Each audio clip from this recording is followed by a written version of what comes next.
అనకాపల్లి నియోజకవర్గం కసింకోట మండలం పిసిన్కాడ గ్రామంలో ఈ నెల 7వ తేదీన జరగనున్న ముఖ్యమంత్రి సభకు సంబంధించిన ఏర్పాట్లు తుది దశకు చేరుకున్నాయి. విస్తృతమైన సభ ప్రాంగణాన్ని సుందరంగా తీర్చిదిద్దారు. అలాగే ఈ సభకు వచ్చే జనానికి ఎటువంటి అసౌకర్యం కలగకుండా అన్ని ఏర్పాట్లు చేస్తున్నారు. సభ ప్రాంగణంలో జరుగుతున్న ఏర్పాట్లను మంత్రి అమర్నాథ్ బుధవారం పరిశీలించారు.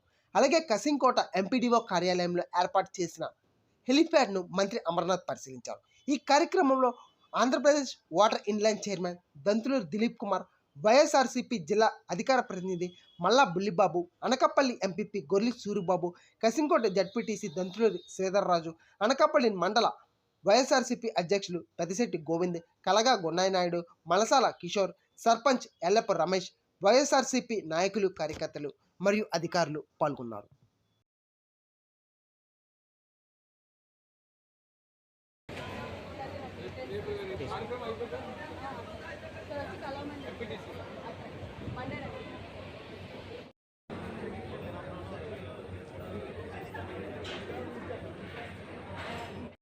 జగన్మోహన్ రెడ్డి గారు ప్రతిష్టాత్మకమైనటువంటి వైఎస్ఆర్ చేయూత 4వ విడత కార్యక్రమం ప్రారంభానికి అనకాపల్లి రేపు 7వ తారీఖున విచ్చేస్తున్నటువంటి సందర్భంలో సంబంధించినటువంటి ఏర్పాట్లన్నీ కూడా ఇప్పటికే పిసినికాడ పంచాయతీలో ఈ సభని ఏర్పాటు చేసి అనకాపల్లి నియోజకవర్గ వ్యాప్తంగా ఉన్నటువంటి ప్రజానీకం అంతా కూడా హాజరయ్యేటువంటి దానికి అన్ని ఏర్పాట్లు కూడా చేస్తూ ఉన్నాం.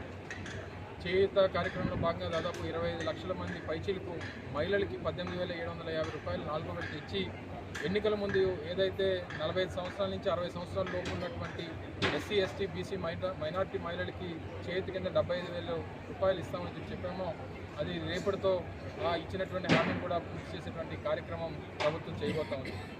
ముఖ్యమంత్రిగా వారు బాధ్యతలు తీసుకున్న తర్వాత మొట్టమొదటిసారిగా అనకాపల్లి ఇచ్చేస్తున్నటువంటి సందర్భంలో, అలాగే అనకాపల్లి కూడా జిల్లాగా ఏర్పాటు అయిన తర్వాత, అనకాపల్లి జిల్లా ఏర్పాటు అయిన తర్వాత కూడా ప్రప్రథమంగా ముఖ్యమంత్రి గారు ఇచ్చేస్తున్నటువంటి సందర్భంలో ఘనంగా స్వాగతం పలకాల్సినటువంటి బాధ్యత ఉన్నటువంటి ప్రజానీకం అందరి మీద ఉంది.